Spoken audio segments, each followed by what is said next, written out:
السلام علیکم ورحمۃ اللہ وبرکاتہ۔ یہ محترم، ہم آپ کے سامنے ابھی چھتوں سے شہد کشید کرنے والے تھے اور کچھ پالیسیاں آپ کو اپنی بتلانی تھی، تو اس سے پہلے یہ ریکویسٹ کروں گا کہ آپ ہمارے چینل کو سبسکرائب کر دیں اور پیج کو لائک اور فالو کریں۔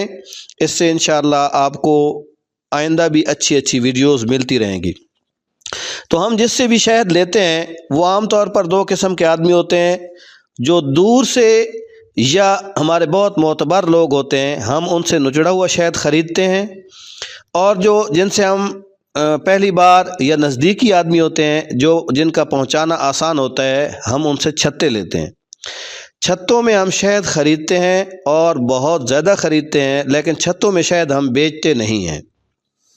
اس کی وجہ یہ ہے کہ ہر چھتے کی کوالٹی الگ ہوتی ہے، اور بعض دفعہ کوئی چھتا ایسے درخت سے اترا ہوا ہوتا ہے جس کی تاثیر یا جس کے پھولوں کا اثر ایسا ہوتا ہے جس پر جھاگ بہت زیادہ بن جاتی ہے، یا وہ شہد بہت جلد جم جاتا ہے۔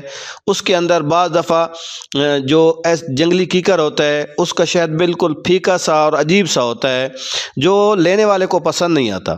تو ہر چھتے کی کوالٹی الگ ہوتی ہے، کیونکہ ہر چھتا مختلف درختوں پر مختلف علاقوں میں یا مختلف وقت اور مختلف جگہوں کے لحاظ سے اس کی تاثیر، اس کا رنگ، اس کی بناوٹ وغیرہ جو بھی ہوتا ہے۔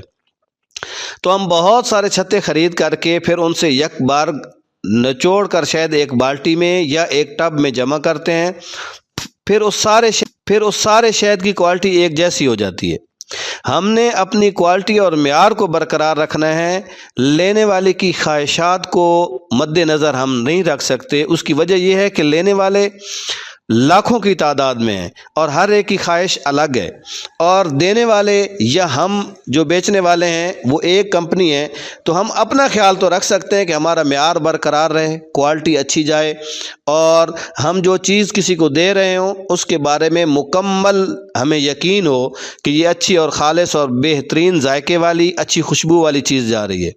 اس لیے ہم خریداری ہمیشہ چھتوں میں کرتے ہیں، یا نچڑا ہوا شہد بھی لیتے ہیں، بوتلوں کی صورت میں، بعض دفعہ کینوں کی صورت میں، لیکن پلیز ہمیں اس پر مجبور نہ کیا جائے کہ ہمیں چھتے چاہیے۔ ہم چھتوں میں شہد نہیں بیچتے، ہماری انتہائی معذرت ہے۔